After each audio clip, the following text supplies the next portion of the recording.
การธรรมะยำเจ้ามรดกธรรมกำเมืองนั่นได้มาพบพระสภาญาติโยมในวันนี้แห่งเจ้าหนึ่งซึ่งตรงกับเจ้าของวันอาทิตย์ที่8เดือนกันยายนพศ2566ตรงกับเดือน12เหนือแหม9ค่ำพ่ำว่าเป็นวันติดศรัทธาญาติโยมทั้งหลายมาแล้วศรัทธาญาติโยมอัตมาภาพมาแล้วก็จะนำบรรดาศรัทธาพ่ออุ้ยแม่อุ้ยพ่อออกแม่ออกพี่น้องคณะศรัทธาเฮานั้นเข้าไปไหว้พระพุทธเจ้าเสียก่อนเพื่อเป็นมงคลที่รับที่นอนของบรรดาศรัทธาญาติโยมหมู่เอาทั้งหลายเอาแล้วเนาะศรัทธาญาติโยมเพื่อจะเป็นมงคลที่รับที่นอนของศรัทธาและเป็นมงคล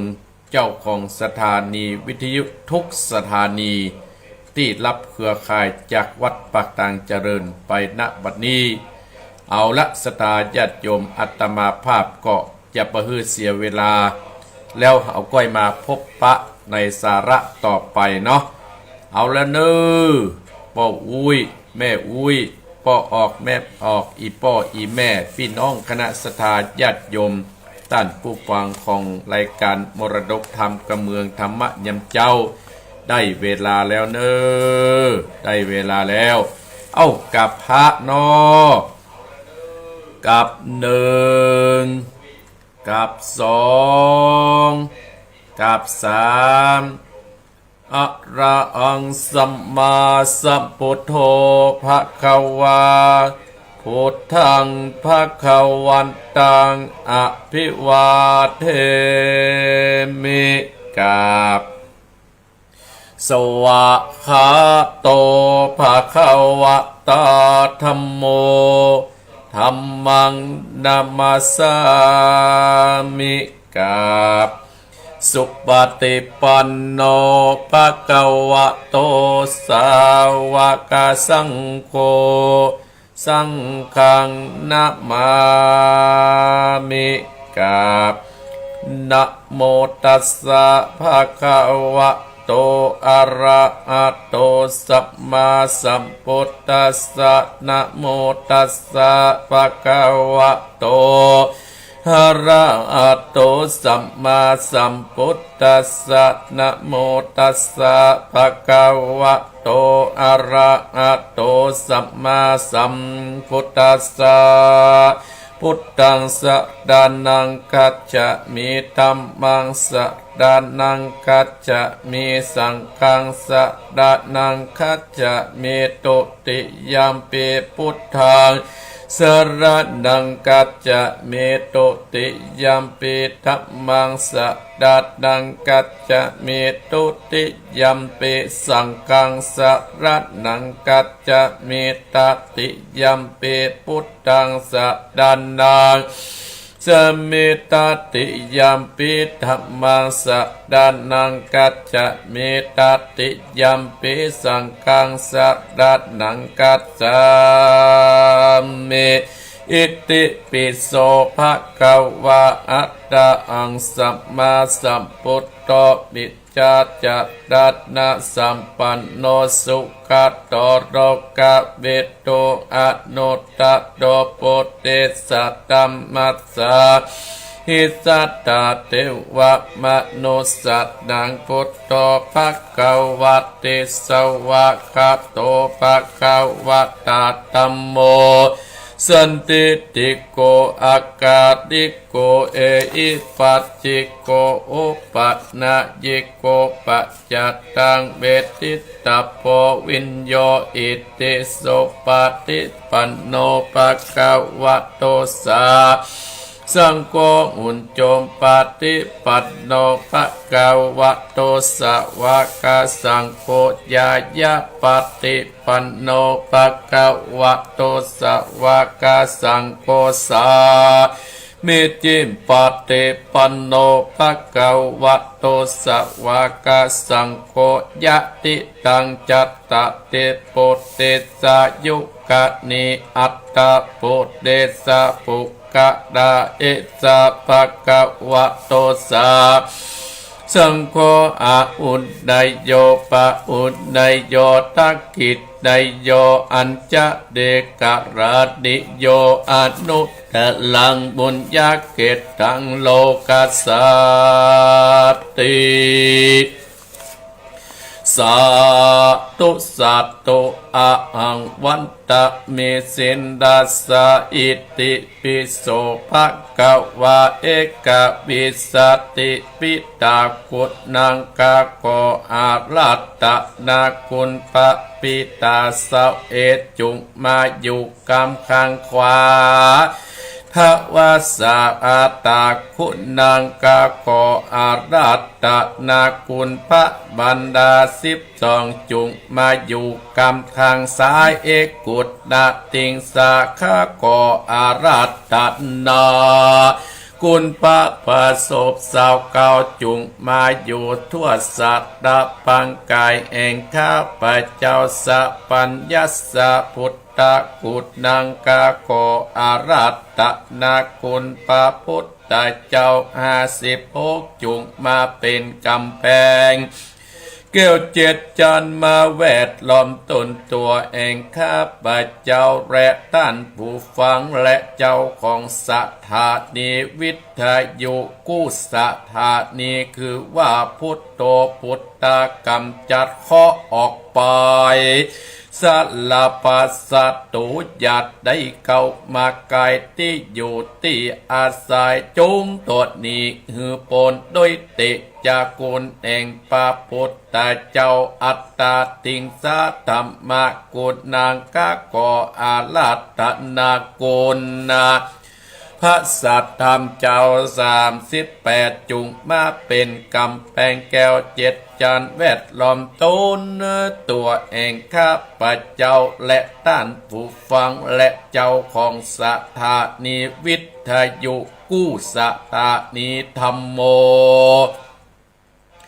ธรรมัดกำจัดข้อออกไปสัพพสัตตุยัดได้เก่ามาไกลที่อยู่ที่อาศัยจุงต่อยนี้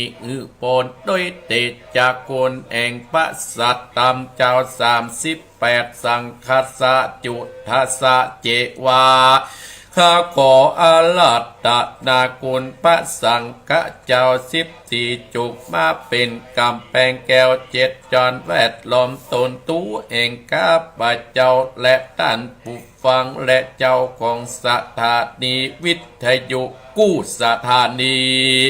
สังโฆสังฆากำจัดข้อออกไปสัพพสัตตุยัดได้เข้ามาไกลที่อยู่ที่อาศัยจุงถอยนี้คือปนด้วยเตจากกุลแห่งพระสังฆเจ้า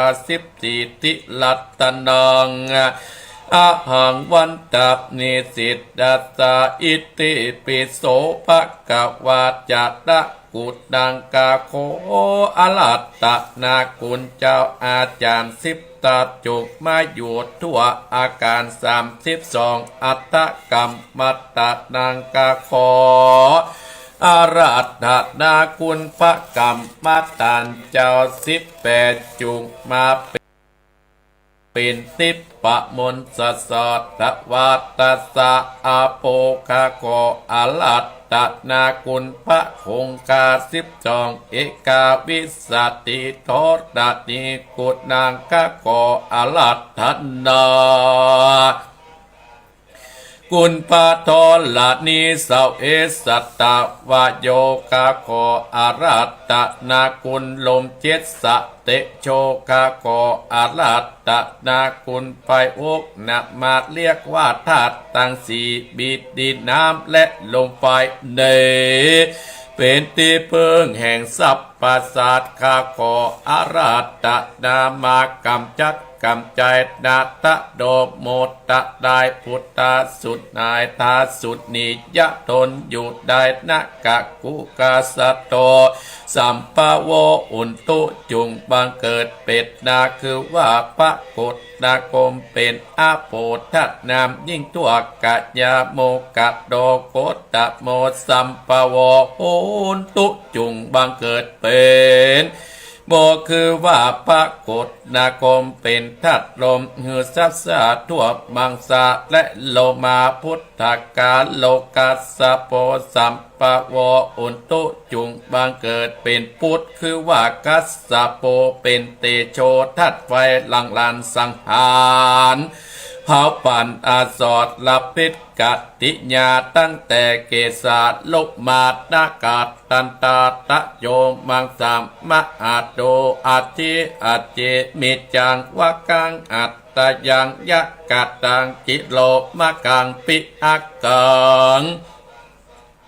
ปัปปะสังอันตังอันตาคุดดังอุตตติยังกะเตสังเปตาเสปังอุปโปโลอิตังเสโตเมโตอัตสุวัตตาเกงโกสิงกานิกาละสิกามุตตังมัตตะเกมัตตะลุงกังปุงอุอสรพิษกติญาได้ยินตุกาปะกะตาหือวิ่งหนีทักกะโมโคตะโมสัมปะโวอุนตุจุงบังเกิดเป็นตาคือพระสิกยะมุนีเป็นปัตตวีทัดดินยะกะโดติยะเมตไตรโยสัมปะวะอุนตุจุงบังเกิดติดยาคือพระสิทธิยะเมตตายเป็นอากาศธาตุผงหมูสอดดาพิษกติยากรนะ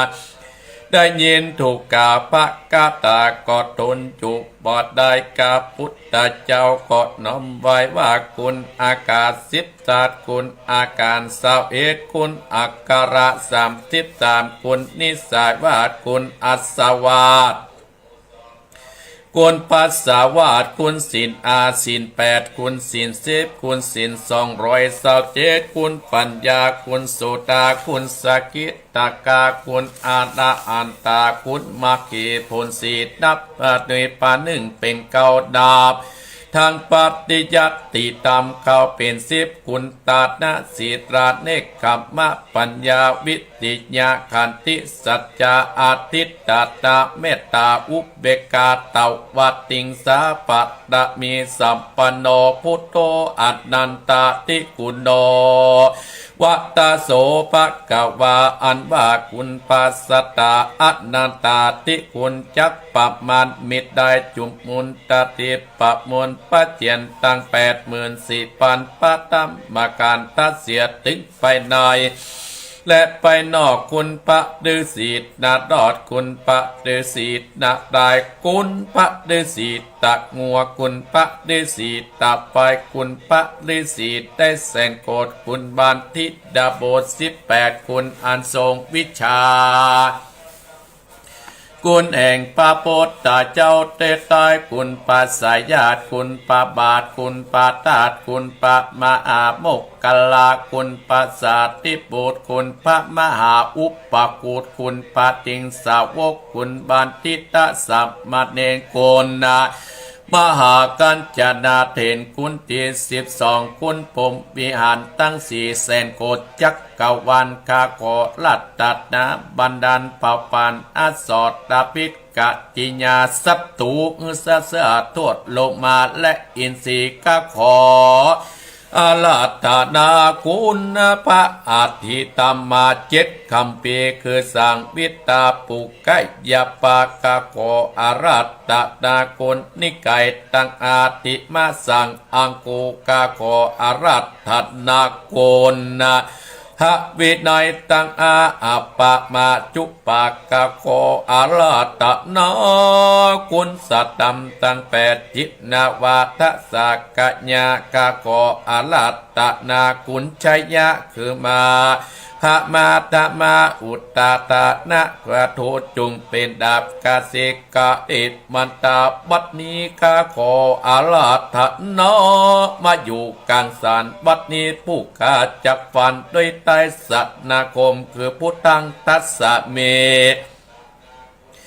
ธรรมังตัสสะเมสังฆังตัสสะมินะโมตัสสะสะตัสสะโมนะโมตัสสะปัสสัตตุก็ขาดเป็นพงเท่าทุดีที่เหลืออยู่ในอินทรีย์ขึ้นนี้ไปอยู่นอกจักกวาลนากูจากอ้างองค์การณคิงบันดาลกู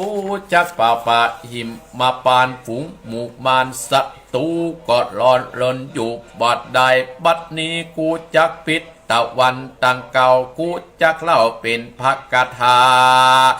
ว่าอาสังวิสาสุโสปุปัสสะภุพานาปิตังนาทวรังสัพเพพุทธสัพปติตะวันตังเก่ากูจักเล่าเป็นภักกถาว่าพุทโธจะมาจิโมเสโธสะเรปุตโตจะทักขิตเตอุตตเตมุกัลลัตโนจะอัตตันโตมัจจิเมวัจจะโกตัญโยปุปปโตปะเคพยาเพขวัมปฏิอุปเดตาติตาอะคะเนเยจักกัสสะโปอะโดเจวะอิสะเตสัพเพเตพุทธมังกัตตโยตวาปัจจิโตอุเตติตะโคนิโรปันตวมหาเตโสสัตตาโอนติสยสติภวันตุเมสาตุสัตโตอมติสะมังสะดับเทียนกาวัดว่าลุกเป็นเปลวไปสติกันใจกู้เทียนเนปราบเมืองผีมาจุดดาวบ่ฮูเข็นจิตปราบปับจิตมาร้อยเอ็ดปัสสากูก็ปรับได้ตายถึงป่าเตือดหน้าเป็นดินเก้าดินกูก็เป็นน้ำเก้ากลางกูก็เป็นแม่น้ำใหญ่จักออกไปท่วมหัวผีตายปลายเล่นกูก็เป็นดับเทียนกาปับตื่นฟ้ากูเที่ยงปากกัวสางอมสะอะบัตโตมังสวะหายองเป็ดจะรามเป็นดินดำไว้วาวาดสายตาพิกาดกับนีละคนดีตูไว้ติดนี่อย่าเอาโตยมูตันตั้งผีมันและผีเขนผียักษ์ผีเย็นอย่าได้มาไกลผียักษ์ลายจุงนี่ปันตั้งกลุ่มปันยักษ์ลายอันต้องเตียวไพ่ฮึนี่ไปสวะหายดูกะลาเจ้าไผ่ญาอันว่าไพ่ตั้งหลายประการต่างๆนาดาปืนต้นว่าไฟไหม้ก็ดีไปอันเจ็บใครได้เป็นพญาที่อุปัตตวะกังวลอันตัดลายมักคือคนและสัตว์ได้เจ็บได้ป่วยได้เสียเขาและเสียของ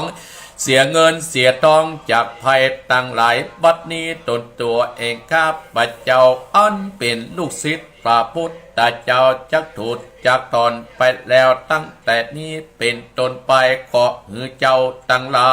ยอันหมายมีอุปาสกอุบาสิกาศรัทธาใจน้อยยิ่งใจตั้งหลายผู้เป็นเจ้าหอเจ้าเฮือนเจ้าบ้านเจ้าเมืองพร้อมด้วยญาติกาพี่น้องลูกหลานเลนเต็นเต้าจุกคนนะจงอยู่สุขสบายจุ่มเนื้อและเย็นใจอย่าได้มีเพศอย่าได้มีไปอันตรายใดๆอย่าได้มากายตั้งแต่นี้เป็นต้นไปขอหือตั้นตั้งหลายเฮออุบาสกอุบาสิกาใจน้อยสัตตายิ่งใจน้อยยิ่งใจตั้งหลายขอหือที่เป็นเจ้าหอจะเงินญาติกาพี่น้องลูกหลานเหลนเต็นเต้าจุกคนจุกมีจุกลาบมั่งมีตุ่นเต่านั้นจุงจากมีเตี้ยงแต่ดีสาธุพระปัญญาปัตตมีสามทิตตสาธุพระปัญญาปัตตมีวางแวดล้อมวิทยาปัตตมีอ้อมล้อมระวังดีศีระปารมีบังออกดาบแม่ตาปารมีผับแปตั้งปืนตานะปาดมีเป็นปืนตั้งต่ออุบเบคาปาดมีก่อเป็นเวียงสัจจา ปารมีเวทระวังดีปืนไม่เต้าขันตีปะดะมีไก่เป็นออกดาบบังนาไม้และปืนไฟอาทิตย์ตาดนะปะดะมีปับไปจุแองแกงแรงปับหมู่มานนะ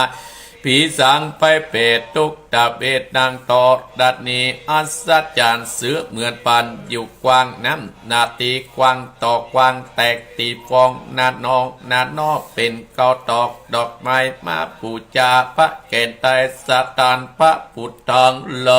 ยจุงมาไปโปรดอนุญาตโปรดผู้กาเตะดีแม่นางโตดัดดีออกมาดิดม้อยผมอยู่ข้างทาดจังไรขัดกางงาซับพ่นดินพ่นดำดัดดีลงพระไปก็อับดับเจ้าไปยามานเอาปุ่นกัว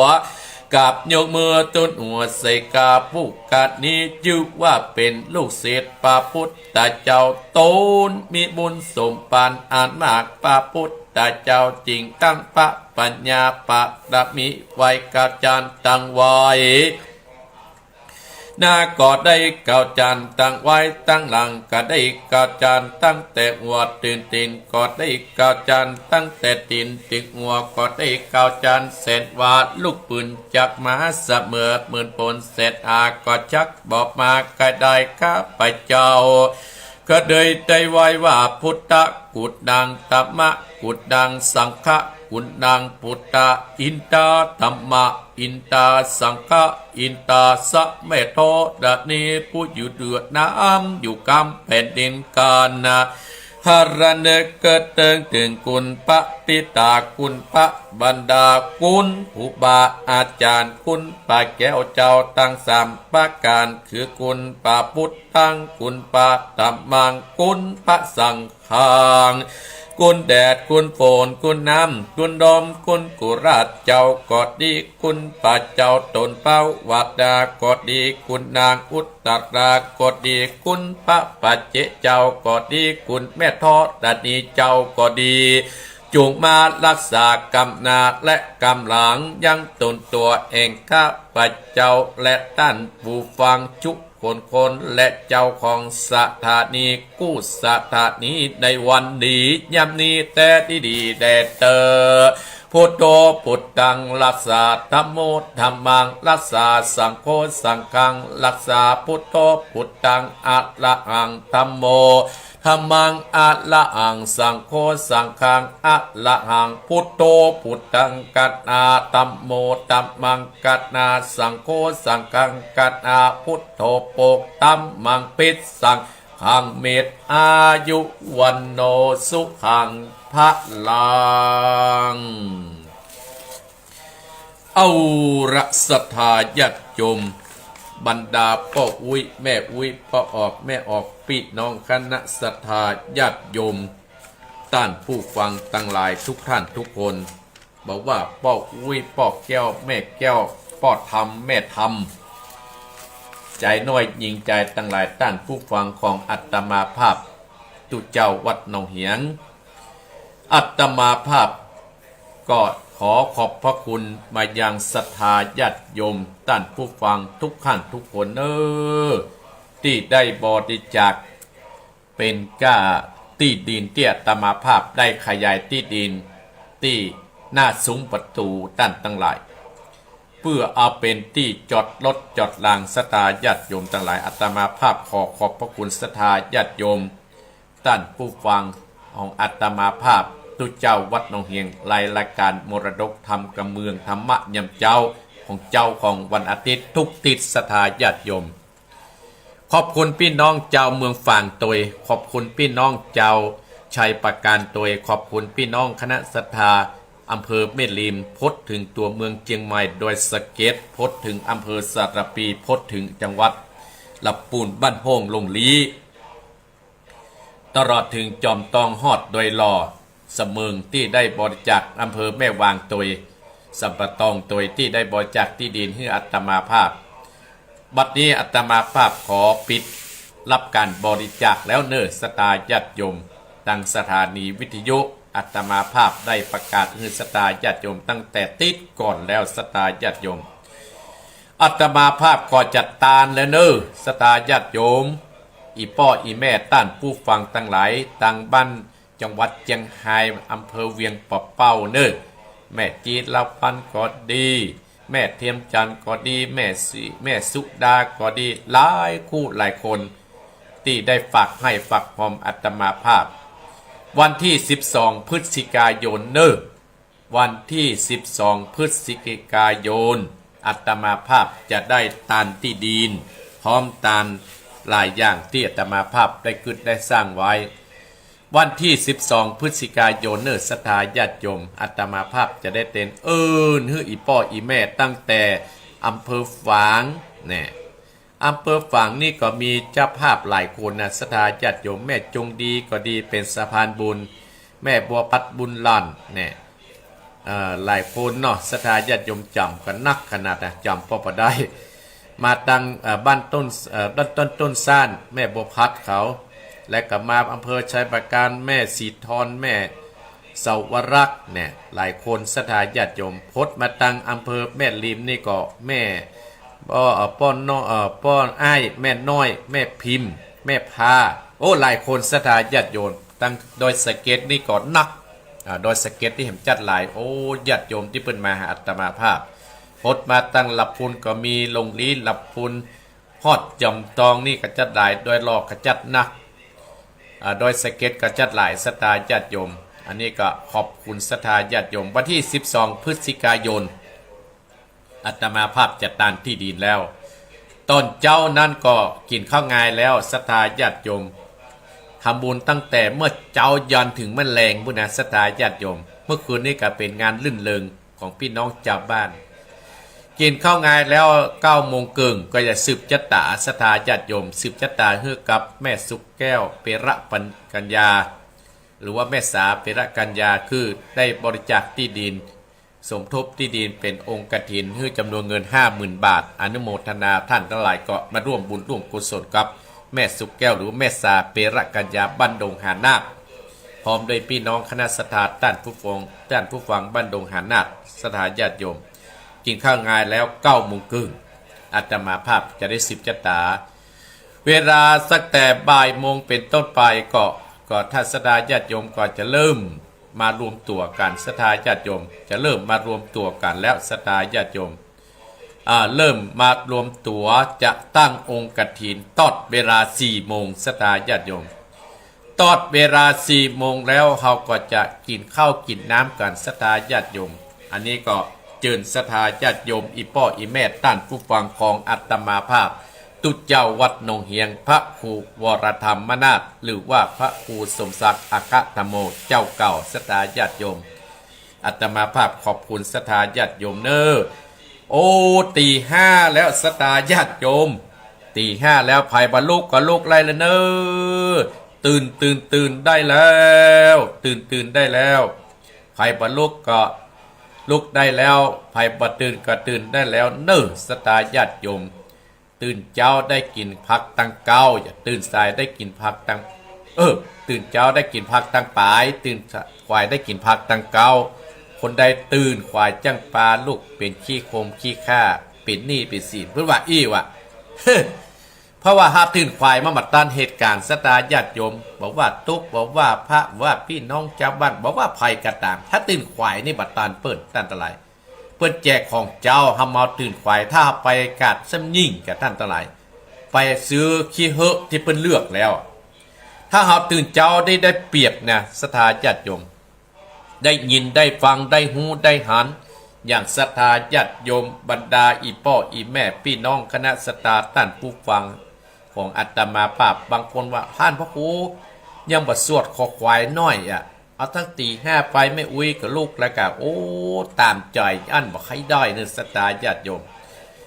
การที่เราจะมาอู้มาจ่าเนี่ยศรัทธาญาติโยมเปิ้นมีเวลาฮื้อรอบท่านหัวอำนวยการของเฮานั่นน่ะท่านพระครูอภิวัฒนวิกรมนั่นเจ้าอาวาสวัดบาตังเจริญเปิ้นฮื้อเวลา1 ชั่วโมงครึ่งเฮาก็ต้องทำตามกำหนดเวลาที่เปิ้นกำหนดไว้ศรัทธาญาติโยมไผจะไปโทรมาเนิ่นนี่นะจะไปโทรมานะแม่จงดีแม่ทองดีจงดีจอมตองห้ามโทรมาเบอร์นี้เปิ้นห้ามโทรนะ มันจะดับห้ามโทรเนอะไม่จงดีอาหารเบอร์ละอาตมาล็อกไว้แล้วนะที่อยู่จำตองน้ำรัดฟังโทรแต่เบอร์เนี่ยถ้าฮือโทรกับโทรกะเนาะลืมไปแล้วฮะลืมไปแล้วอาตมาอู้ถึงที่ไหนเนี่ยห้ามโทรเนอะห้ามโทรเนอะห้ามโทรเด็ดขาดถ้าอาตมาว่าฮือโทรก็โทรนะสตาร์จัดโยมลืมไปแล้วหันแต่เนี่ยว่าคนเฒ่าขี้ลืมเนี่ยอาตมาภาพอายุ61แล้วสตาร์ญาติโยมห้ามโทรเนอะถ้าจะโทรกับ1ก็โทรนะโทรที่0828857225นี่ก็นี่จะบาเบอร์โทรนี่คือละโทรเบอร์นี้0828857225นี่เนอะคนเฒ่าที่จะโทรนะจะได้ตื่นมาก็จะโทรแล้วเนี่ย ตื่นมาก็จะโทรแล้วอาตมาเข้าใจคนเฒ่าไม่อุ้ยใครอู้ตัวเนี่ยถ้าไม่อุ้ยใครอู้ตัวนี่มนต์อาตมาภาพจะไปนั่งอู้ที่หัวกระไดวันข้ามเนี่ยเนาะอู้เล่นมาได้นะไม่อุ้ยเนี่ยศรัทธาญาติโยมเข้าเรื่องแล้วเข้าเรื่องแล้วก็เทศทำวันนี้นะศรัทธาญาติโยมกิษณางาจังเดินตังมาถึงผูกต้น5แล้วเนอะเจ้าภาพการเทศนะคือพ่อสมศักดิ์แม่เพนจินาอิตานไปให้กับพ่อน้อยปันแม่เงินจินาอิตานไปให้พ่อสีแม่สอนข่าวเตี้ยนายอเนกชัยกวินนางจินาพรอุทิศบุญกุศลให้กับพ่อสอนชัยกวินเนอร์กิษณางาจ้างผูกทวน5และสถาญาติโยมกิษณางาจ้างนี้มีต้องการ10ผูกเนอร์สถาญาติโยมไม่ถึงเกินต่างแล้วเอาละสถาญาติโยมอาตมาภาพก็จะได้อู้จาเรื่องเส้นทางที่จะนำสู่ความสำเร็จและความเจริญมาสู่ตัวเราเองเส้นทาง4เส้นทางด้วยการที่นำความสู่ความเจริญความสำเร็จมาสู่กับตัวเรา1อุดมการณ์2มีความเพียร3รู้จักบุญคุณคน4ยึดธรรมะเป็นหลักอุดมการณ์บ่เคยเปลี่ยนมีความเพียรบ่เคยลดละหูบุญคุณคนมาเสียสัจจะยึดธรรมะใจชีวิตกับของตัวเก่าตัวเองตั้นทั้งหลายอุดมการณ์บ่เคยเปลี่ยนตั้นทั้งหลายอุดมการณ์บ่เคยเปลี่ยนตั้นพ่อกับท่านพระครูอภิวัฒนวิกรมสตาญาติโยมแม้นว่าวิทยุเนี่ยเปิ้นบ่ฮึ่งออกท่านพระครูเปิ้นก็จะโดนด้านหาฮื้อต้านหมู่เฮาต้านทั้งหลายได้รับฟังกันหมู่เฮาต้านทั้งหลายอุดมการณ์บ่เคยเปลี่ยนนั้นเฮาจะอภัยมาเป็นแบบเป็นอย่างก็เอาองค์พระพุทธเจ้าของเฮาพระพุทธเจ้าของเฮาเนี่ยท่านทั้งหลายคือเป็นตัวอย่างท่านทั้งหลายที่เปิ้นหาทางที่จะหลุดพ้นด้วยความทุกข์ต่างปวงเนี่ยท่านทั้งหลายองค์สมเด็จพระสัมมาสัมพุทธเจ้าเฮาเนี่ยเอาเป็นแบบตัวอย่างก็คือแม้นว่าจะโจรกับสิ่งที่มันยากลำบากใจแต่องค์สมเด็จพระสัมมาสัมพุทธเจ้าเฮาเนี่ยบ่เคยเปลี่ยนว่าเราจะต้องตรัสรู้เป็นองค์พระสัมมาสัมพุทธเจ้าให้ได้แม้นว่าจะเจอต่างๆนานาแม้นว่าจะเจออุปสรรคต่างๆนานาต่างๆหลายต่างนั้นก็บัดลดละจนท่านนั้นได้สำเร็จเป็นพระอรหันต์เป็นองค์สมเด็จพระสัมมาสัมพุทธเจ้าที่เราได้ไหว้สาทุกวันนี้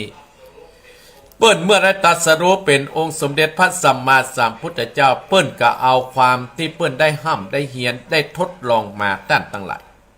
อีพ่ออีแม่พระพุทธเจ้าเฮาเนี่ยเป็นนักวิทยาศาสตร์นักวิจัยหาสิ่งต่างๆนานาภัยบะเก่งเต้าพระพุทธเจ้าเฮาสักคนตั้งทั้งหลาย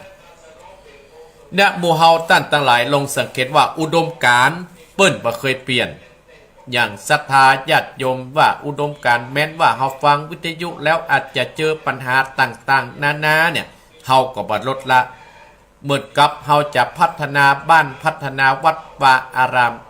ทุกอย่างที่แล้วเฮาเคยทำงานเฮาเคยเนี่ยการเฮาเคยพัฒนาแล้วเคยเนี่ยอย่างแล้วทุกอย่างนั้นเฮาจะเดินทางไปมันบ่ราบรื่นทั่วทุกสักอย่างสตาญาติโยมเฮาจะพัฒนาก็ต้องเจอต่อเฮาจะเอาต้นไม้ก็ต้องเดินต่อเป็นเรื่องธรรมดาแต่เฮาไปย่อเฮาไปท้อ องค์สมเด็จพระสัมมาสัมพุทธเจ้าหันในใจอันอย่างใจวิริยะและขันติเป็นธรรมะอยู่ในจิตในใจเฮาท่านตลาดเหมือนกับบรรดาพ่ออุ้ยแม่อุ้ยพ่อออกแม่ออกพี่น้องคณะศรัทธาญาติโยมที่จะขึ้นตื่นขึ้นจะมาฟังธรรมะของอาตมาภาพเนี่ยศรัทธาญาติโยมเฮาก็ต้องตื่นเจ้าเฮาก็ต้องต้องง่วงนอนใครหลับเป็นเรื่องธรรมดาแต่เฮาก็บัดลดละและเฮาก็เคยเปลี่ยนเฮาจะต้องติดตามให้ได้อาตมาภาพได้ยินบรรดาพ่ออุ้ยแม่อุ้ยพ่อออกแม่ออกพี่น้องคณะศรัทธาญาติโยมเวลาอาตมาภาพไปงานที่ห้านที่นี่บอกว่าขึ้นเมืองใหม่บอกว่าแต่งงานบอกว่าสืบจัตตาบอกว่าไปงานกินสลากหักไม้ก็ดีท่านทั้งหลายหรือว่าไปงานศพก็ดีจะเขาจะบอกอาตมาโอ้แม่อุ้ยฟังท่านพ่อครูเหนื่อยนะอาตมาภาพก็มันมีอุดมการณ์บ่เคยเปลี่ยนท่านทั้งหลายแม้นว่าจะมีอุปสรรคต่างๆนานาอาตมาภาพก็มีเคยเปลี่ยนเพื่ออย่างศรัทธาญาติโยมเพื่อให้อีพ่ออีแม่ได้ฟังรายการธรรมะยำเจ้ามรดกธรรมกับเมืองเตี้ยอาตมาภาพได้จัดมาเนี่ยศรัทธาญาติโยมสองเฮามีความเพียรบรดละเฮามีความเพียรบรดละท่านทั้งหลายทุกคนนั้นเกิดมาแล้วก็ต้องมีความเพียรเป็นธรรมดาเฮาจะเนี่ยอย่างถ้าเฮามีความเพียรเนี่ยท่านทั้งหลายถ้าเฮาลดละความเพียรเฮางานนั้นก็ประสำเร็จเฮาอภัยเป็นแบบอย่างศรัทธาญาติโยมเฮากับองค์พระเวสสันดรเนี่ยเป็นแบบอย่างท่านทั้งหลายพระเวสสันดรเนี่ยท่านหลายจะสร้างคุณงามความดีหาตังหลุดพ้นเนี่ยขนาดเพิ่นเป็นลูกพญาเจ้าเมืองท่านทั้งหลายโดนพ่อแม่น่ะไล่ออกจากบ้านจากเมืองโดยมีเจ้าบ้านต่างหลายเนี่ยไปฟ้องพ่อของเปิ้นว่าพระเวสสันดรเนี่ยทำเกินกว่าเหตุได้ถวายจ้างเผือกแก้วได้ให้กับเมืองต่างๆจ้างเผือกเนี่ยเป็นจ้างคู่บ้านคู่เมืองของบ้านเมืองนี้พ่อของพญาเวสสันดรต่างหลายก็เลยเนรเทศไล่พญาเวสสันดรออกจากบ้านจากเมืองไปที่พญาเวสสันดรทำอย่างนี้เพราะอย่างเพราะว่าพญาเวสสันดรเนี่ยเพิ่นบริจาคฮื้อตานจนบยุทธจนบย่อนจันทั้งหลายจนถึงเกิดเหตุการณ์บ้านเมืองเนี่ยชาวบ้านบ่พอใจว่าพระเวสสันดรทำเกินกว่าเหตุเนี่ยเลยไล่พ่อแม่ของเพิ่นก็เลยไล่พระเวสสันดรออกจากบ้านจากเมืองก็พ่อของพระเวสสันดรแม่ของพระเวสสันดรก็ฮักลูกเต้าเหมือนกันแต่ก็ต้องทำตามกฎตามเกณฑ์ไว้ตั้งแต่หลายเพราะฉะนั้นอีพ่ออีแม่ญาติโยมหมู่เฮาตั้งแต่หลายเฮาจะอยู่ที่ไหนก็ต้องมีกฎมีเกณฑ์แต่พระเวสสันดรเนี่ยตั้งแต่หลายท่านมองทะลุไปเลยท่านพอทะลุไปเลยว่าเฮาจะต้องตานให้ได้เพื่อหาทางหลุดพ้นให้ได้ตั้งแต่หลายเนี่ยอีพ่ออีแม่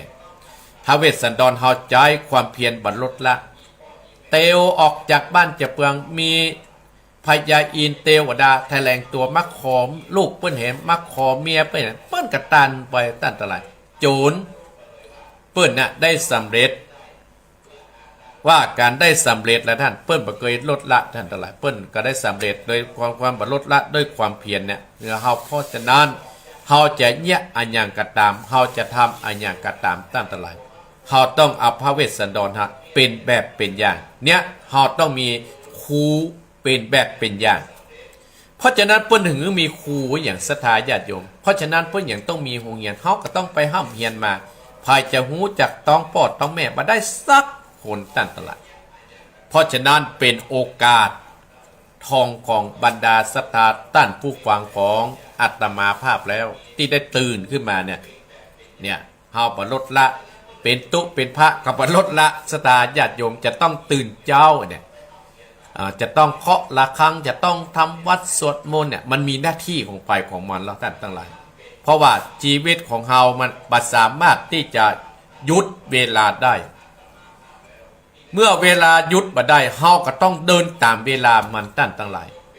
แม้ว่าจะลำบากจะได้มอกใดเฮาก็ต้องมีความอดทนให้ได้เฮาจะต้องมีความเพียรเพราะฉะนั้นความสำเร็จจะเกิดขึ้นได้นั้นคือเฮาบ่ลดละความเพียรของเฮาข้อที่3ตั้งแต่หลายรู้จักคุณคนไม่เสียสัจจะ คนเฮาเกิดมาแล้วศรัทธาญาติโยมจะต้องรู้จักคุณคนที่เปิ้นได้แปลงเฮามาได้สร้างเฮามาตั้งหลายบางคนนะบ่รู้จักคุณคนเปิ้นแปลงขึ้นมาเปิ้นแปลงให้ได้เป็นใหญ่เป็นโตและตั้งหลายแต่ก่อนเฮาอยู่ตกต่ำประเดี๋ยวเฮาได้เป็นใหญ่เป็นโตบ่รู้จักคุณคนของครูบาอาจารย์และตั้งหลายเมื่อบ่รู้จักคุณของครูบาอาจารย์บ่รู้จักบุญคุณของพ่อของแม่นะตั้งหลายโอ้เนี่ยอันอย่างมันตึงบัดเจริญหรอกตั้งหลายเปื้อนก็ฮู้เฮาต้องรู้จักบุญคุณของเปื้อนนะพ่อแม่เฮาก็รู้จักบุญคุณของพ่อของแม่พี่น้องก็รู้จักบุญคุณของพี่น้องต้องรู้ท่องว่าบุญคุณของคนเนี่ยมันจะมีโดยกันมันจะมาโต้ยกันแบบเฮามีเงาติดตามตัวน่ะศรัทธาญาติโยมและเฮาประเสียสัจจะกับชีวิตของเฮาทุกคนนั้นจะต้องเกิดมีสัจจะสัจจะประสัจจะนะท่านทั้งหลายสัจจะประสัจจะความมีสัจจะเนี่ยให้เราลดพ้นจากอันตรายได้ให้เราลดพ้นจากความตายได้ศรัทธาญาติโยมทั้งหลายอย่างได้ทำผูกนึ่งศรัทธาญาติโยมแม่งัวตีปลาลูกงัวเซาะกินหญ้าไปเรื่อยๆแม่งัวสอนลูกเพิ่นให้มีความกตัญญูต่อผู้ที่มีพระคุณเหนื่อยสุดท้ายศรัทธาญาติโยมแม่งัวก็ทิ้งลูกงัวไว้ที่ต้นใต้ต้นไม้นะแล้วก็กินหญ้าไปเล็มหญ้ากินไปเรื่อยๆสุดท้ายก็มีในป่านั้นก็มีเสือโคร่งตัวหนึ่งตั้งตรายพญาเสือโคร่งก็ดีใจว่าจะได้กินจิ้นงัวนะกระโดดออกจากป่ามาท่านมากราบแม่คงงัวท่านอะไรบอกว่าแม่งัวจะต้องเป็นอาหารข้าในมื้อนี้เจ้านี้วันนี้ท่านอะไรแม่งัวก็ได้อุปบอกว่าเฮาเป็นสัจจะเป็นสัตว์เดรัจฉานที่มีสัจจะอู้จะได้เป็นจะได้บอกให้เสือโค้งฟังท่านอะไรว่าท่านน่ะป่วยข้าไปเตอะข้าจะเอาปิกไปหาลูกข้าแล้วข้าให้ลูกข้าน่ะดื่มกินน้ำนมแล้วข้าจะปิกมาให้ท่านนั้นได้กินเป็นอาหารแน่นอนเนี่ยท่านทั้งหลายเสือโค้งได้ยินแม่งัวได้อู้ชานก็เลยป่วยเพื่อลองใจว่างัวเนี่ยมีสัจจะแท้ก็เนี่ยท่านทั้งหลายแม้แต่สัตว์หิงห้อยสัตว์เดรัจฉานเปิ้นยังมีสัจจะกรรมโบราณเปิ้นบอกว่างัวควายจ้างม้าไต่แล้วเหลือหนังดุเข่าแหงยังเอาใจกันได้จะลงสุดปุ่มได้ใส่คนเฮายังกินลำอินต้องคนเฮาสหายพี่น้องตายแล้วไผบ่ข้องอะไรสุดแต่ทุกพวกเขายังเอาขว้างไก่กลัวจักเป็นผีภัยมาหลอกบ้านได้มาหลอกบ้านได้ตั้นตั้งหลายเฮาเป็นคนเนี่ยเฮาต้องมีสัจจะเฮาบ่ต้องเสียสัจจะเฮาต้องรู้จักผู้คนนั้นเฮาจึงจะสำเร็จในหน้าที่การงานเฮาได้บางคนนั่นน่ะตั้นตั้งหลายมามีสัจจะมาเสียสัจจะทีแรกเจริญจริตสุดท้ายก็ล้มละเนระนาดเพราะอย่างเพราะเฮาเสียสัจจะที่ได้สัญญาไว้กับครูบาอาจารย์ไว้เนี่ยอาตมาภาพว่าคนเฮานั่นต้องรู้จักคุณคนประเสียสัจจะแล้วจะคือเส้นทางคือนำความเจริญก้าวหน้ามาสู่ตัวเฮาข้อที่4ศรัทธาญาติโยมยึดธรรมะเป็นหลักใช้ชีวิตกับตัวเองธรรมะที่เราจะใช้กับชีวิตของตัวเองที่สู่ความสำเร็จนั่นก็คือพรหมวิหารตั้งสี่มีอย่างมีเมตตากรุณามุทิตาอุเบกขาเมตตาก็คือเมตตาให้คนทั้งหลายที่มีความตกทุกข์ได้ยากที่มาขอความช่วยเหลือจากเราตั้งหลายโอ้อัตมาภาพนี้เมตตาจนเกือบเบลืออย่างศรัทธาญาติโยมทั้งหลายเปิ้นมาห้องมาข้ามเมื่อคืนก็จะเป็นตะลุกออกไปคนนั้นตุกอันนี้คนนี้เพราะว่าในโลกนี้มีแต่คนตุกศรัทธาญาติโยมตุกไอ้หยังตุกสองอย่างบางคนตุกกายบางคนตุกใจตุกกายพอทนได้แต่ตุกใจเนี่ยทนได้ยากศรัทธาญาติโยมทุกอย่างเนี่ยมีทางแก้ไขได้ศรัทธาญาติโยมถ้าเฮาขี้ค้านเฮาขี้เกียจเฮาก็ต้องแก้ด้วยความขยันเนี่ยถ้าเฮาจะเสียสัจจะเฮาก็ต้องแก้ด้วยการบ่อู้ขี้ฉุเพิ่นเฮาก็แก้ได้ศรัทธาแก้ที่ไหนก็คือแก้ที่ตัวเฮานี่แหละศรัทธาญาติโยมบ่จะแก้ที่คนอื่นนะศรัทธาญาติโยมเฮาเกเรเฮาจะไปแก้ที่คนอื่นก็บ่ได้แก้ที่พ่อที่แม่ก็บ่ได้ต้องแก้ที่ตัวเก่าศรัทธาญาติโยมอาตมาภาพเชื่อ เรื่องนี้นะศรัทธาญาติโยมถ้าภายยึดธรรมะใจในชีวิตของตัวเองเนี่ยอยู่ในมีความสุขศรัทธาญาติโยมทั้งหลายอาตมาภาพบวชมา41ปีนะเป็นทุเจ้าเนี่ยศรัทธาญาติโยมเป็นทุเจ้าเนี่ย41ปี41พรรษาอายุ61บวชเนนตั้งแต่อายุ15ปีตั้งแต่หลายเข้าอยู่ในวัดตั้งแต่พศ20พศ2520ตั้งแต่หลายถึงปัจจุบันพศ2566การเปลี่ยนแปลงของชีวิตของเฮาได้สังเกตเฮาได้ห้ำเฮียนมาจากครูบาอาจารย์ผู้จะสอนในสิ่งที่ดีๆล่ะที่เฮาบ่สำเร็จก็เพราะว่าเฮาบ่ยึดหลักของครูบาอาจารย์ได้เสี่ยมสอนเฮามาเนี่ยศรัทธาญาติโยมอาตมาภาพถือว่า4เส้นทางที่นำความสำเร็จสู่ความเจริญให้กับตัวเก่า 1. อุดมการณ์บ่เคยเปลี่ยน 2. มีความเพียรบ่ลดละ 3. รู้จักบุญคุณบ่เคยคนเสียสัจจะ 4. ยึดธรรมะใจชีวิตในชีวิตของตัวเก่าเอาธรรมะใส่ในจิตในใจของตัวเฮาศรัทธาญาติโยมทั้งหลายเนี่ยคือเส้นทางที่นำความสำเร็จมาสู่ความเจริญครอบครัวของเฮาและตัวของเฮาศรัทธาญาติโยมโอ้ตี55และศรัทธาญาติโยมทั้งหลายตี55เลยเนอศรัทธาญาติโยมอาตมาภาพจะเทศธรรมแล้วเนอเนาะบ่โทษเตื้อ วันนี้ศรัทธาญาติโยมอาตมาภาพมีงานการสังฆทานหรือว่าสลักหรือว่าตานไส้ตานแตนศรัทธาญาติโยมก็มีพี่น้องจากอำเภอแม่ริมพุ่นจะมาป้ออ้ายแม่น้อยโอ้แม่วางก็มาหลายคนศรัทธาที่แน่นที่แจ้งมาเฮ้อวันนี้อาตมาภาพเนี่ยศรัทธาญาติโยมแล้วสลักที่นี่ก็จะไปเทศธรรมที่ดอนใจเทศธรรมดอนใจปิกมาศรัทธาญาติโยมวันพุธนี้จะไปกินสลักอำเภอฝางจะต้องเดินทางไปอำเภอฝางเวลาสัก4 โมงเนี่ยศรัทธาญาติโยมเพราะว่าวันที่9ไปกินสลักวันพรุ่งนี้ก็จะฝากตุพระเกี่ยวกับงานทอดพระป่าการเรียนที่วัดคงขาวเรียนวัดคงขาวต่อไปวันพรุ่งนี้บ่ได้ไปวันพุธก็บ่ได้ไปเตยศรัทธาเนอที่ลำปางนะที่ครูบาอาจารย์เปิ้นไปประกาศที่ว่าจะไปงานทำบุญที่ครูบาอาจารย์ที่วัดลำปางอาตมาภาพบ่ได้ไปเนอลาท่านผอ.เรียบร้อยแล้วเอาละศรัทธาญาติโยมเพื่อบ่ให้เสียเวลาฟังรายการมรดกธรรมกำเมืองต่อไปชื่อว่าธรรมกิษณางาจ้างผูกทวน5ศรัทธาปอดสมศักดิ์แม่เพนเจตนาอิอุทิศบุญกุศลให้กับปอดน้อยปันแม่เงินจีนาอิตานไปให้ปอดสีแม่สอนขาวเตี้ยและนายอเนกชัยกวินนางจินาพรตานไปให้กับปอดสนใจชัยกวินเนอร์ตั้งอกตั้งใจรับฟังน้ำฟังธรรมณบัดนี้ขอบคุณแม่จีรพันธ์โมปอนะแม่เนอจันทาทรตานโอ้ยมจันทาหายหน้าตาไปหมื่นละอ่านประเดี๋ยวเนาะเอาละศรัทธาญาติโยมเพื่อมือเสียเวลาตี55ใจเวลาแล้วพอสมควรแล้วก็จะมาสรุปเนื้อธรรมแล้วก็จะให้ศรัทธาไ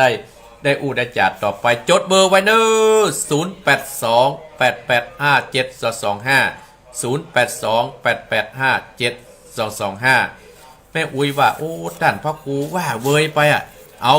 ว่าเป็นกรรม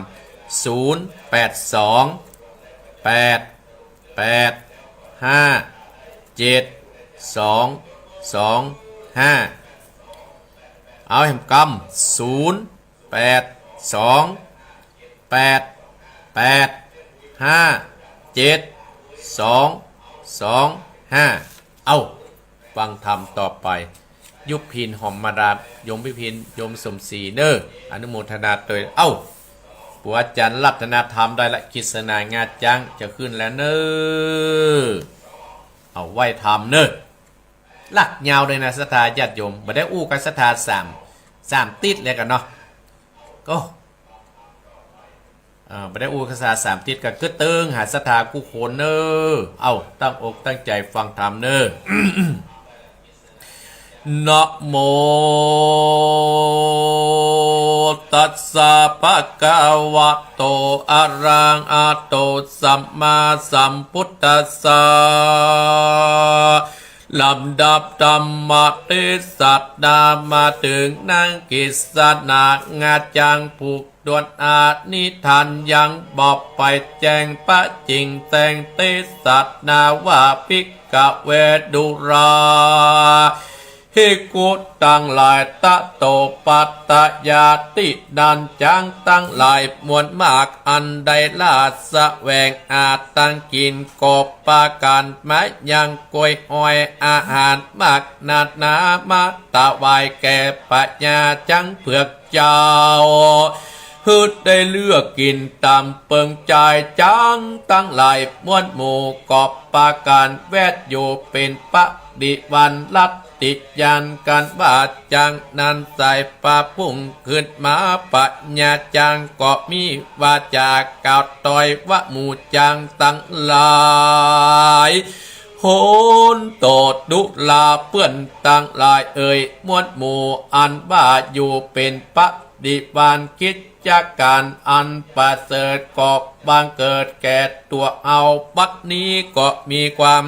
ทุกข์ใจมากกันว่าก็เมตัวเมอยู่บ่ปากตินันจังสลัดโดยวอ่านก็กัดตามการกับไว้คาเดปะแกนไตละจามีกรรมเครื่องจาสั่งจาจุงบอกแก่กาน้อยอาสาและนาติดนอนนะพัญญาจางสุวรรณเผือกแก้วก็จริงกาวซึ่งวาจาวัดดุราเปื้อนต่างลายโหยอันว่าผู้ขาดนานาลูกใส่ใจลูกแต่แดงไก่มาหลอดจากเมืองยอดสวัสดีจังตั้งหลายเป็นปาดิวันได้ยินข่าวสารปัญญาจังเผือกบอกปิติเยือกยินดีจุดติดในจาลาจาทิดาลูกเต่านั่งเนาะเนาได้ยินกอดลงออกจากงาบไม้ดันจังตั้งหลายเกาะบาเล็กอ่านตั้งเกาะมาเกาะกอดบานบานพอวาดดังนิดนอโยยันสะสมควรปันแก่กาลูกจากจันปาเกิดกับองค์และนาต่างคนก็ต่างเข้าไปสู่ป่าเพื่อล่าเสาะหัวไม้หัวมอนนามาอนางนาไทยกิษณาเป็นเวลานั้นนักแกดังกอบปฏิบัติต่อตนป่อเพียวยังมนตนที่อยู่อาศัยสะอาดมืดค่ำก็ขึ้นอยู่นอนบนงาบไม้ตั้งไข่เก่าที่น่าสุ่มกันสับมาตานเอาศีลบอกขาดบอกประมาทแก้วตั้งสามไว้ครบยามตุกข้ามเจ้าศีลตั้มปัจเจ้าบ่ฮึห่างเสียตนติดันปัญญาจังมงคลนาก็มาขาดดิ่งใจใครเหือบุตรตาลูกเต่าบอที่การสักสิ่งเพียวแสงสิ่งปฏิกลได้รับนอนสะอาดควรเอาปงแปงสวาปราสาทให้ลูกเฮาขาดดิ่งใจดักนี้ปัญญาจังแก้วจริงเก่าตอบจังตั้งลายแกตั้งแต่ลูกกูจุดในปาดนี้ก็ได้สำราเพลกวาดขี้เหนียวตั้งวันตึงวันบอกขี้กันสักอ่อนนะต้องหาที่เองอ่อนลับบอดได้เตียววาดาก็จักบะมาตินตานแกเอาจ้วยกันสานยังประสาทดังนอนตั้นตั้งหลายจะว่าสันได้เมื่อด้านจังไปตัวใหญ่จริงเก่าต้อยกำปอยการสร้างปราสาทนางเกษนาโดยงาจางจริงสมเปลืองโกนและนาติดดันดัดนาจางตั้งหลายก็มาพ่อมพร้อมยินดีก็ป้ากันถอดงาออกบางตัวก็ถอด1 อันบางตัวก็ถอด2 อันลวดเป็นจางตุ้ยและจางสะดอ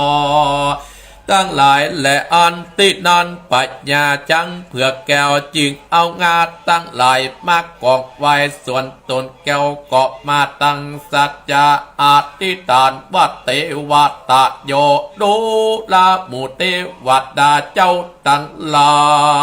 ย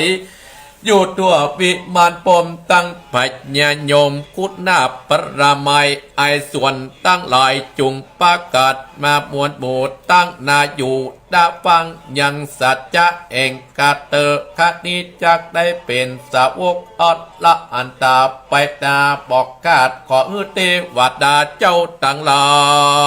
ยเฮือเลเกิดเมื่อมีบาสิวคมและประสาทควันฟ้าลกมาตั้งเครื่องดาดนาอันแปลงประสาทเฮือลูกเฮาตัดลาตินอนนา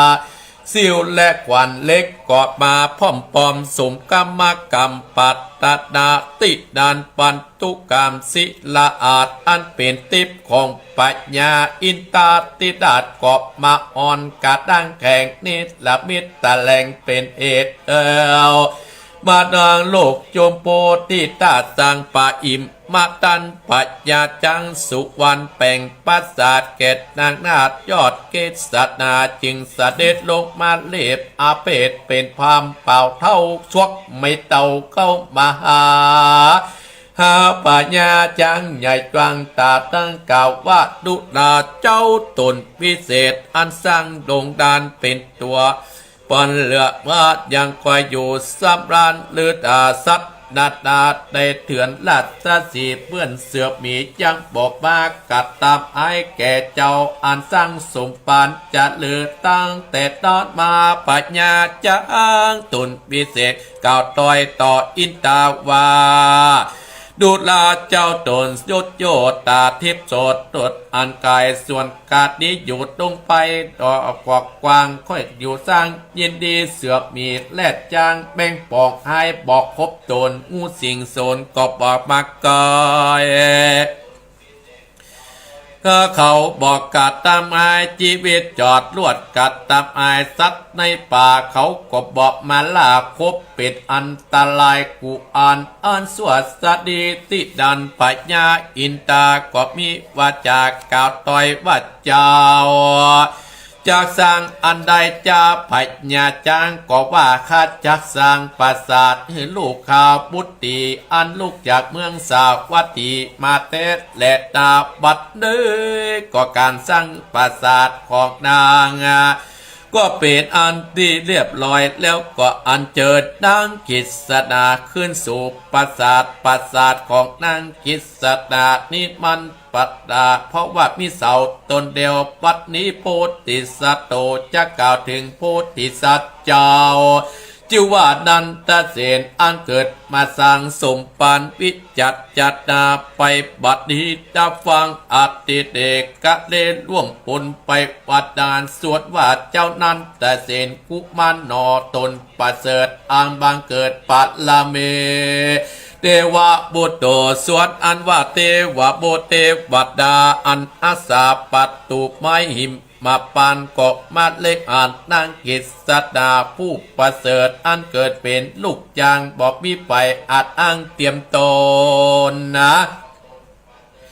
บันดลใจโพธิสัตว์เจ้าเข้าสู่ตั้งป่าแล้วสแสวงอาสัตว์ในป่ากว้างตามป่าข้างป่าอิบมาปานกอบไปอ่านนางฮือหันดังดอกแก้วนามชื่อว่ากิษดา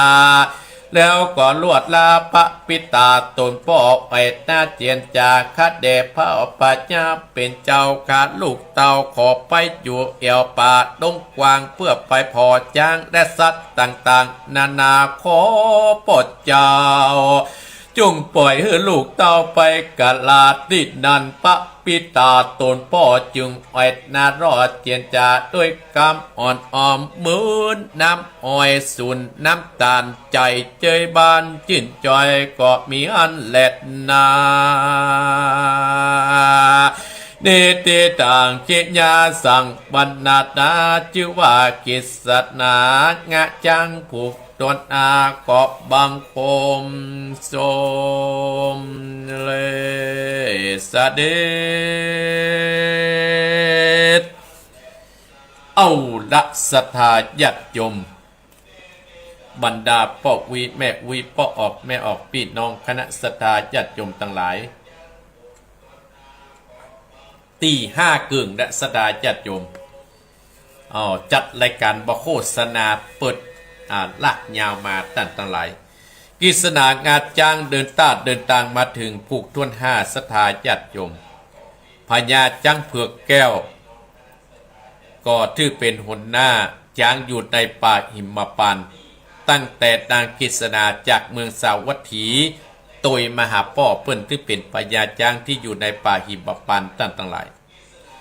ก็ดูแลป้อเปิ้นดูแลที่อยู่ที่อาศัยเพี้ยวตึงขี้เพี้ยวตึงเหี่ยวเปื้อฮื้อสับเหมือนตึงเหม็นตึงเหมือนตะก่อนจนป้อพญาจ้างเผือกเนี่ยตั้งหลายว่าโอ้ลูกของเฮานี่ก็มาอยู่นี่เหมือนนักแก่แล้วเฮาจะคิดว่าเฮาจะได้แปลงที่รับที่นอนให้ลูกเต้าเฮาแล้วเฮาก็จะบอกให้กับหมู่ข้าบริวารให้ได้ฮู้ประเดี๋ยวนี้เฮาซ่อนไว้บนแงบไม้หั่นอยู่มาวันหนึ่งตั้งหลาย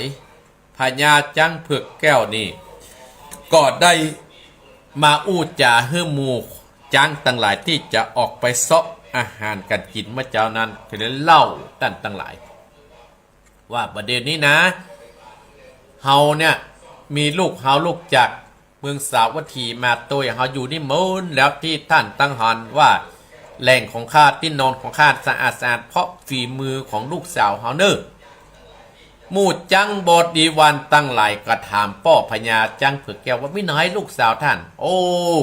ประเด็นนี้อยู่บนง่ามไม้ปุ่น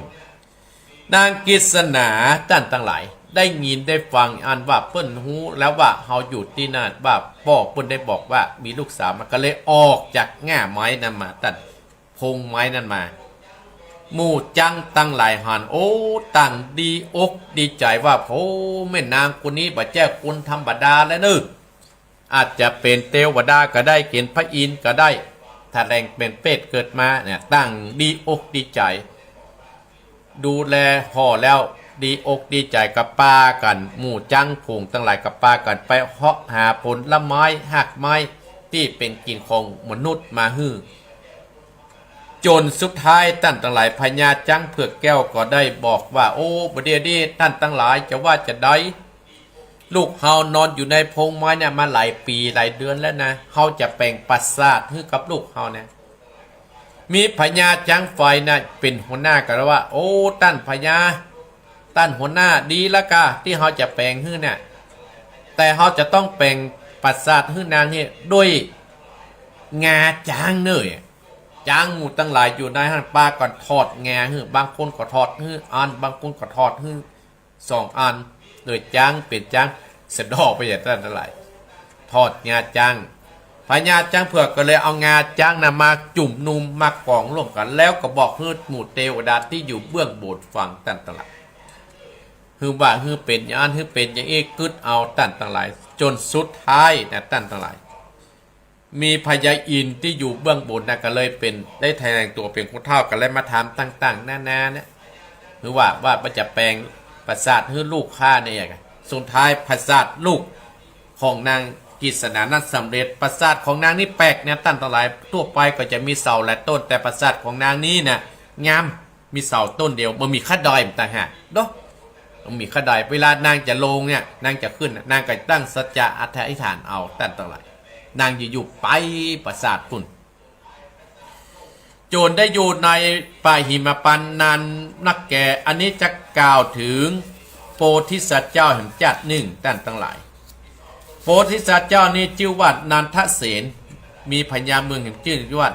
นันทเสนนันทเสนนี่เป็นลูกของพญาเจ้าเมืองแห่งตนหนึ่งนันทเสนเนี่ยก็ได้เกิดก็มีเทวดาตั้งหลายนะไปโดนจิตดันใจฮื้อชื่อว่าลูกพญาเจ้าเมืองชื่อว่านันทเสนน่ะว่าใครเอี่ยวป่าตั้งหลายเพื่อเทวดาตั้งหลายเพื่อจะฮื้อนันทเสนมาพบนางกิษณาในป่าเนี่ยจะเป็นจะได้นะธรรมภาพก็สามารถจารณาจะบอกให้อีพ่ออีแม่ได้นันทเสนก็ได้ไปลาป้องเปิ้นว่าตามใจเจ้าเองเจ้าจะไปกัดตามใจเพื่อความสนุกสนานแต่จะไปฆ่าสัตว์ตัดชีวิตไปเลยเนอะเองสอนลูกเปิ้นตั้งหลายนันทเสนน่ะเชื่อกำป้อเชื่อกำแม่เปิ้นก็เลยปากันออกไปตั้งหลายนันทเสนเดินตางเข้าไปป่าหิมพานต์หมู่เทวดาตั้งหลายอยู่ที่หั่นก็ ยะจ่องหื้อนางนันตะเสียนเตียวไปเรื่อยๆตั้นตะไหลปอกใกล้จะพดป่าหิมปานแล้วทำเรื่องนี้ชื่อว่ากิษณางาจังจบตัดตินีปอดีอีป้ออีแม่ใครหูกับฟังติดแน่เนื่อว่านันตะเสียนจะไปปะนางกิษณากอที่อยู่ในป่าหิมปานถ้าใครหูกับเติมยอดให้อัตมาภาพเนื้อติดแน่นะ อัตมาภาพจะได้มาเทศพิสตาญาติโยมฟังต่อไปเอาละใครโทรก็โทรเตรียมสมุดก่อนใครเข้าโทรก็โทรเนอะสตาญาติโยมเนาะใครเข้าโทรก็โทรมาที่0828857225นะสตาญาติโยมก็เดี๋ยวอัตมาภาพจะได้ไปเปิดวิหารแล้วประเดี๋ยวเพิ่นก็จะมาตานสั่งอัตมาภาพตะเพิ่นไว้ก่อนจะอู้กับสถาท่านผู้ฟังตังวิทยุเสียก่อนเนอ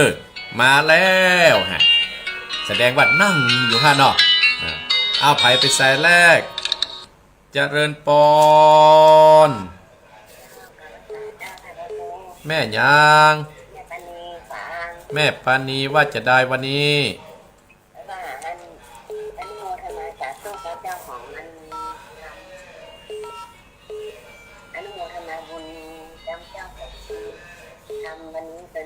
เจ้า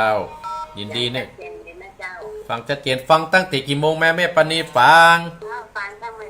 4 นะเจ้าโอเคอยู่ดีไปสุขเนอะสายต่อไปเจริญปอนนมัสการเจ้าแม่ยังแม่จิตราเจ้าแม่จิตตาว่าจะได้ไม่ได้เข้าไปแต่แน่ไม่ค่อยสบายมาเป็นยัง12กันแล้วแม่ท่านนี้ถ้าสบายจะเข้าไปเนาะ12ก้อนเจ้านี่ขอบคุณแม่จิตตาเนอเจริญปอนชายต่อไปมาเจริญปอนจากไว้สัจเจ้าท่านอาจารย์แม่ยังแม่ยังก็แม่ติ๋มอุโมงค์แม่ติ๋มสารปีฟังแต่เจ้ามานะแม่เนาะว้าวฟังรอบ2ไม่ได้ฟังไปพระสกรรมเนาะเจริญพรนะแม่เด้อเจริญพรสัตว์ต่อไปไฟได้ฟังไหว้พระโดยเจริญพรแม่ยังแม่นิดได้ฟังตั้งเต้นไหนมาไม่ได้ฟังไหว้พระสกรรมก้ายินดีแม่นิดเด้อขอบคุณนะแม่นิดเด้อแม่นิดปุ่งน้องเจริญพรฮายแม่ยังก็แม่คามบ้านตะโถเจ้าแม่คามอยู่ที่ไหนก็แม่คามอยู่ลำปางเจ้าแม่คามอยู่ลำปางฟังตั้งกี่โมงมาแม่ฟังแค่คันแหลกเลยเจ้าแม่ตื่น3 โมงเนาะได้ยินไหว้พระก็จำด้วยกันเจ้าจำที่ไหนพ่องจำอย่างพ่องที่ไหว้พระหลายอันหมดจำอันยังอยู่ว่าอะไรก็อันยังจำไหนจำตอนไหนอันหน่อยอันนี้หน่อยแม่จำว่าพญาจ้างเป็นเอาน้ำมาแกงว่าแกงข้าจ้างที่ไหว้พระปกติไหว้พระจำที่ไหนพ่องอันนี้เรื่องจางไหว้พระหน่อหลายอย่างแม่ใครจังนั่นใครจังนี่เลยสูนกันเลยบอกใครยินดีได้ไปคำเนอจะเรื่องปอนแม่คำว่าจำที่เพิ่นไว้คำว่าไหว้พระเรียกว่าเรื่องจางเจริญปอนปนะอนันต์สรุปตื่นจับพอดีตอนไหนตื่นมาตอนไหน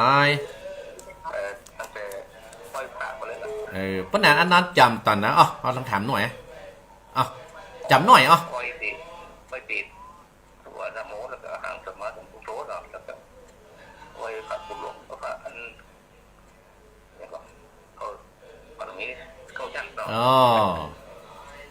ดีกันเลยฟังแล้วเป็นจะได้เจ้าว่านี่สา ดีแล้วป้าแหนนอันนั้นจำยินดีเนอะอีกาได้ฟังอาจารย์แบบแต่เจริญปอนป้าแหนนอันนั้นเจริญปอนไปสาข้ามพระธานพระครูป้าแหนนประเสริฐว่าจะได้พี่ตามรับฟังได้ตั้งแต่ปอชวดปอห้องครับนอกก่อนแล้วนี้อันนั่นเกี่ยวก็ยังคุณพระคุณเจ้ามาละครับก็ผมว่าข้าเจ้ามันเป็นนั่นมา2 อันเนาะว่าจะได้แฮมดังฟังชัดเลยครับเลยเสียงดังฟังชัดเนาะยังนกยังควรดีฟังแล้วก็มันนกควรใจฟังกับวิชาประโยชน์ที่ครับนอกนั่นเป็นว่านั่นทำต้องเตะคำใส่เรื่องหน้านะพระครูยินดีนะปอนกำลังใจท่านพระครูนะขอพระครูได้อยู่ที่เป็นจุกแนวเป็นหลวงพ่อดุใสเกศดุเกศล้านปอแบบต่อไปครับบุญรักษาเนอไปสายข้าวขอให้เราความดีนะครับพระครูจะเล่นปอนสายต่อไปจะเล่นปอนเจ้าข้าพเจ้าเจ้าท่านพระครูว่าวันนี้แม่สุเกี้ยวศรีละพรจิตเตี้ยมะนงละปูนเนอ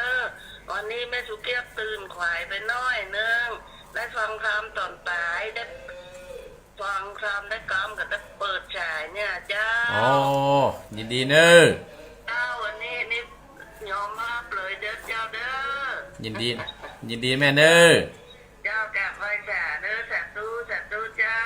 จะเริญปอนแม่สุแก้วว่าตื่นประเดี๋ยวนี่อาจจะเริญปอน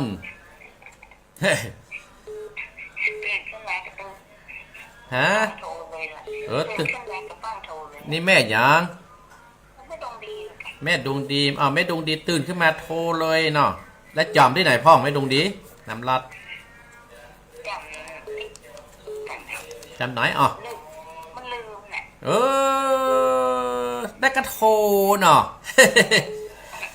ว่าจนชุดจนแล้วนะว่าจนชุดจนแล้วจำหน่อยจำที่ไหนฮะจำที่เพิ่นว่าไปที่อาตมาว่ามันตั้งแต่ชั่วโมงแรกมาถึงสุดท้ายเนี่ยจำหน่อยเกิดบอกกึดบอกนะโมนะโมกับจำได้เลยกันนะโมเพิ่นว่านะโมน้อยกันนะโมไม่ได้วัดจำที่ไหนจำได้ก็คือนะโมอะระหังกับแม่นอะไรกันติดุติท่านเต้นนะจำได้เนาะยินดีนะแม่ดวงดีเนอะอย่าบุญรักษาสายต่อไปเจริญปอนสายต่อไปเจริญปอนแม่ยังแม่ผ่านว่าจะไปกินสลัดเนี่ยจะตอนพวกข้ามป่วยได้ปล่อยเนี่ยนี่แล้วเพราะนี่วันข้ามเหมือนเนาะยินดีเนอะไม่ผ่านเนอะจ้าเจริญปอนใช้ต่อไปเจริญปอนเวลาไหลกดเลยเนอะเจริญปอนแม่ยังแม่เพนฟังมาตลอดแม่เพนว่าจำที่ไหนลองเล่าว่าท่าแล้วกันหน้าโมแล้วกันอันที่ว่าคุณรวมถึงด้านบนเนี่ยแล้วมาโซเฟียถ้าว่าครับปัญญาบัณฑิตก็จำเนี่ยอีกจำอีกฟังอีกอะไรฟังแต่เนาะยินดีเนอะเจริญปอนสายต่อไปเจริญปอน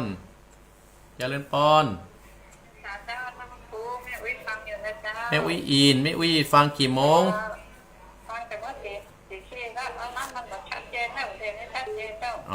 ยินดีเนอะเสมิง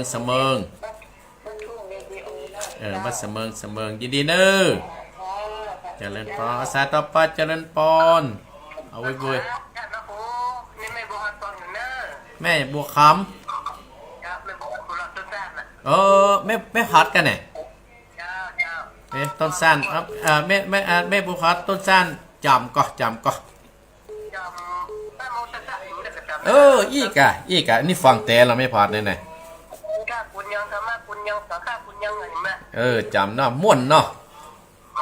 ฟังแล้วขึ้นใจเนาะฟังคำกับม่วนแม่จุดีก็ไปอัน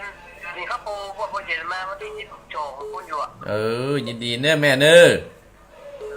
เจ้าขึ้นไปอันวัดพระบรมสงฆ์แบบเจ้าระลุยินดีฮะยินดีเนอะ บุญรักษาสายต่อไปเจริญปนเอ้าจะหมดแล้วเวลาละ ครับบริจาคครับ อ้าวป้อบุญธรรม ครับผม ว่าจะได้ ที่ข้างอยู่ป้าหัวเนาะ น่าจะปะบอกปะผู้นำกำลังลอดป่าไม่นะได้ขี่รถเครื่องหรือพวกสเตอร์อะไรกัน ป้าหัวเนาะที่งานนี่เนาะ นะก็ว่านะถ้ามีรถเครื่องให้จะเปิดไปเวยกันเพราะว่ามันมีรถเครื่องมันเตียวเนี่ยกันเนาะ สมัยนั้นมันมีรถเครื่องไงเนาะ เจ้าชายนารสิงห์น่าจะขี่แม้กับพ่อผู้บุญธรรม มากนี่เว้ยน้อย ขี่มากกับเว้ยหน่อยอะไรกันเนาะยินดีพ่อบุญธรรมเด้อที่โทรมา ครับบริจาคครับ บุญรักษาเอาสายต่อไปเจริญปน จะเอา แม่ยัง แม่ต้องหามกินนะอาจารย์เลย แม่บัวคำแม่บัวคำว่าจะได้ เอาฟังมาธรรมดาเจ้าแล้วกันไว้นะเรียบร้อยแล้ว แต่ไม่มีลำไปเจ้า มิ่งรับไปแฮมหมอ หลักไปลำก็เติมนะนิดหน่อยนะ จะแจ้งแล้วนะเดี๋ยวลูกได้แล้วเนอะนึ่งข้าวเนอะแต่เด็กทุกเจ้าปีมาบินทบาทแล้วนะยินดีแม่เนอะ เจ้าลำใจนะ จะขอบคุณเจริญปอนสายต่อไปสายสุดท้ายเนอะเจริญปอน ครับไว้ตาครับ มาแล้วปนนานว่าจะได้ ตาผมแต่แก้วหลวงบางเคยกินกันเลยตัวจันทร์ตัวลำพูนครับผม ปนนันอย่างก็ ลำจันทร์ ปนนันจอด ครับผม ว่าจะได้ ก็สบายดีเนาะเกิดปัตตานแล้ว เกือบปัตตัน ตลอด ฟังตลอดเนาะ ฟังผู้ตัวโอ้ ปนนันฟังตั้งแต่กี่โมงไหม ฟังตั้งแต่ใบข้าวแล้วครับ ปนนันว่าไหว้พระเอาในฐานะปนนันว่าจะได้ดี ฟังแล้วว่าจะได้ ไม่คิดที่จะสืบต่อพุทธศาสนาเป็นหลวงปู่หลวงชายกับลูกหลานแล้วก็ผู้ที่รุ่นหลังนี่ก็ไม่ค่อยเข้าใจ แต่เนาะ รายละเอียดดี จบไปฮะเจริญปอนใช่ โอ้ใส่เยอะจัง ใส่เยอะว่าจะได้หลวงพ่อ ใช้ได้ เออ 25นะ25ในเบอร์นี้นะ หลวงพ่อประกิตหลวงพ่อเขี้ยวกิตว่าจะได้ จะหมดเวลาแล้วนะ พัฒการครับ เจริญพรพ่อประกิตบุญเข้ามาเจริญพร รักษาเจ้า ว่าจะได้แม่ยัง แม่บัวดอยเจ้า แม่บัวเขียวว่าจะได้ ที่บ้านในปู่ด้วยอยู่วะ โต๊ะกะโต๊ะกะ ด้วยอยู่เนาะ โต๊ะชุยๆยินดีเนอะนะแม่เนอะ รักษาเจ้า จะหมดแล้วนะเวลาเนอะ ถ้าประตูปาคาบูรีแม่ฟานีอย่าไปเหมือนกันมีลูกบามีจมูกไปเนี่ย มีวันที่12มาเนี่ยแม่เนอะ12เดือนหน้านะเนอะบอกคุณลูกประส่งเนอะ ที่บ้านของชัพพคุณ วันที่12เนอะ12เจริญพรเนอะ อ๋อฝากบอกได้ก่อนถ้ามีจมูกจะไปนะ ดีเนอะ เจ้ารักษาเจ้า เอาสารนี่บุญมาเจริญปอนสายสุดท้ายแตะ เจ้าแม่เขาจากลำปางเจ้า แม่ยัง วันนี้ลำปางเจ้า แม่ยังก็แม่ แม่นิตยาที่ส่งเงินไปสมทบทุนช่วย อ๋อ ที่ดินสภา แม่ได้รับของแล้วเนาะ มาได้ครับเจ้า ว่าแม่ที่ยาบ่ได้รับได้กะ เจ้า โอ้เดี๋ยวแม่จดเบอร์นี่ว่าคดีจะโทรส่งไปเนอะแม่จดเบอร์ส่วนตัวไว้กำเนอะ เบอร์ส่วนตัวไผ่ทำพระครูเลยเจ้า เดี๋ยวแม่โทรแล้วอาตมาลงออกเสร็จแล้วแม่โทรมากำเนอะ เจ้า 087เดี๋ยวเจ้าจะกันได้ศูนย์ที่แม่ส่งเงินนั่นแหละเบอร์นั่นแหละ 087เขียนเลย เดี๋ยวแม่นิตยาเขาว่าส่งไม่ได้ส่งวะ แม่นิตยาแจงผลินลำเมืองลำปาง แม่นิตยา087 177 เ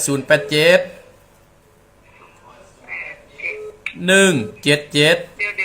ครับ087เจ้าอย่าง 177 177